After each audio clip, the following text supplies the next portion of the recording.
War in Ukraine. For 4 days I was working from the basement. UNICEF is on the ground in Ukraine, working to reach children in need.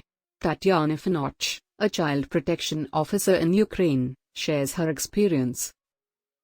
As a professional in the area of child protection, what are your priorities right now? Some of the regions are heavily shelled and people need life-saving services. We started a lot of procurements, a lot of supplies, and we continue to work with the government as well. We try to connect the Ukrainian government with hosting countries and facilitate cooperation and coordination of the response to meet the needs of these children. A lot of children were evacuated to bordering countries, but among them, also children with disabilities, relocated to the western parts of Ukraine.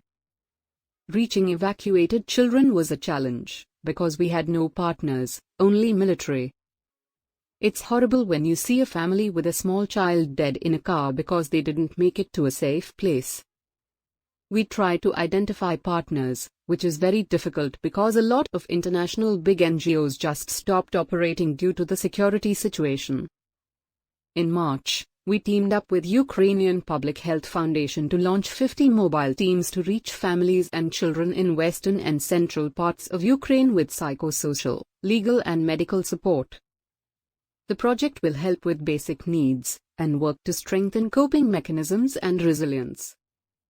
In Poland, in Romania and other offices, child protection professionals can work with the local governments to identify how to support refugee children arriving in their territories.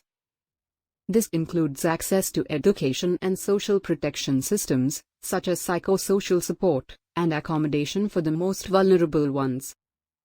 I would like to say a big thanks to the child protection team that continues working and delivering for children. All of us have families that are also struggling, but we continue, and in the most difficult situation we stay together.